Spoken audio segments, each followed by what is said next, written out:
Hey, welcome back, ladies and gentlemen. Last week we had another crazy heat wave here in the Netherlands. I think we hit a record of 40 degrees Celsius. If you don't know Celsius, read it up. It's crazy lot. But because of that, let's just enjoy this process video of a motorbike. And I'll cool myself with some more ice cream. Hopefully no more heat waves. Please, no more. And with that, let's get started. So one of the main things whenever you want to draw something is to get the proportions right of the things that you're drawing. Usually you can see that also with artists when they stretch out their arms and hold the pencil in a very weird way and look at the object with the pencil. Well, they do that to measure distances within the object. In this case, as you could see, I did this measurement with the size of the wheel. And the wheel of this bike fit 2.5 times into the length of the bike and 1.5 times into the height. And I don't necessarily mean the bike itself, I mean the box that the bike fits in this case. And I like to take away, so it's more of a crutch if you have this all this time on the screen, and especially when you're doing this in real life. Not that this isn't real life, but I mean when you're drawing traditionally, so with a pen or pencil, you don't have a picture where you can draw over. So usually you use your pencil or you use your finger just to see how many times it fits into the visual. And that's what I did here. And I also, as I said, I don't like to have it as a crutch because I don't want to have a carbon copy of what I'm drawing. So if some measurements are going to be off here or there, that is really not a problem because it's sort of my interpretation, because also I'm not a bike expert. Many things I don't really know about the bike. I have a general understanding about how wheels work, how hinges and stuff like that has to be connected and where it would be connected. But for example, the bike engine is really interesting to me because I really don't know it that well. So I had to be quite, I don't know, inventive, just really putting in those boxes. Especially you will see throughout the sketch that it's not necessarily correct, but if you look at it, you say, okay, so these are the general shapes. I recognize these shapes as a bike engine, and I've definitely seen this before. Interestingly enough, I do like bikes quite a bit. But I don't draw them that often. Well, that's easy to explain also because, as I just said, it's a bit more complicated than drawing a car, because cars have those really nice basic shapes and forms that we all know. It's okay if some of these nice Italian cars, they have these really nice rounded thingies, but that's why I love to draw Jeeps, and that's why I love to draw older cars, because they have these really strong, blocky, manly forms that are just nice. I really like those, and it's easy to draw. And also as an industrial designer, I can do those long lines. It's just a cheap little trick for me, I guess I would say. But okay, but funnily enough, what I wanted to say is the problem is also a little bit with bicycles, because I am a huge fan of bicycles. I've been riding a bike since I know myself, since a little kid. I had several bikes. I always had a mountain bike. I grew up around mountains. I always was up and down hills and mountains, and I got into cross country, which is technically just mountain biking within a hilly and mountainous area, also with a little bit of downhill. But no, I wasn't that much into downhill. I was a little bit afraid of all the jumps. Wasn't that much for me. But so I said this because at the same time, I'm not really good at drawing bicycles either. Like for some reason, bicycles are just really complicated shapes for me, which technically they're not.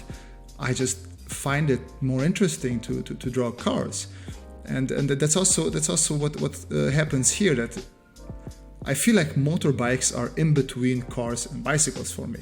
I'm not gonna draw them that often, but when I draw a motorbike, I just feel, I don't know, it's a little bit sexier than a bike. And not to say that bikes aren't sexy. I know several industrial designers, and you can see many of them on Instagram that look really cool and that can draw really cool bicycle sketches.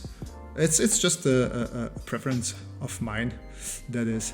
But yeah, so I didn't talk much about the process here because it basically it's the same. Like you saw this several times before. What I do here.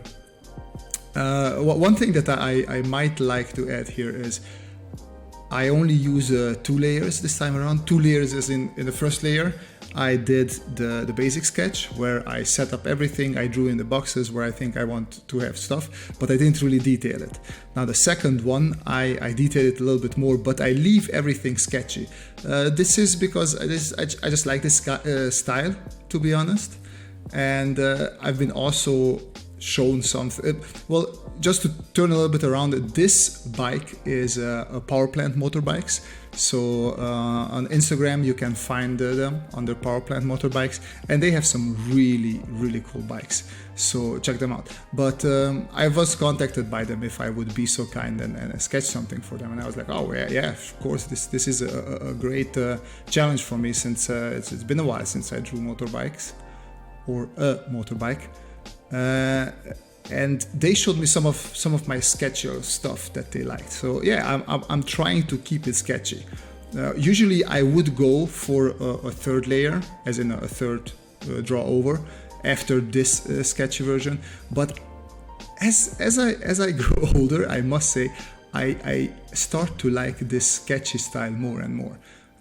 I still do a lot of like really clean line work, and it's just something that's really ingrained in me. But I don't like it as much as having these loose strokes.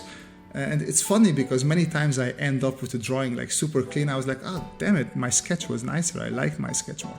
And I know that happens to many people, because when you're sketching and you're not worried about it being the final version, you just really can go loose and you really just have fun with the whole thing. But as soon as you're trying to make it super tight, you lose a lot of that. And I decided lately, like, no, I'm going to force myself to be a little bit looser and to do just different stuff. And yes, this is very much a comfort zone, but hey, there's nothing wrong with working in your comfort zone from time to time. But yeah, that's mostly what I wanted to talk about in this video.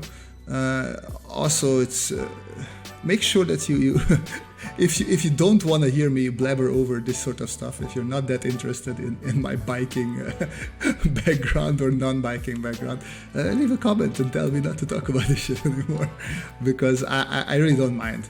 But yeah, being as I said in the intro, we had some crazy heat waves hitting the Netherlands.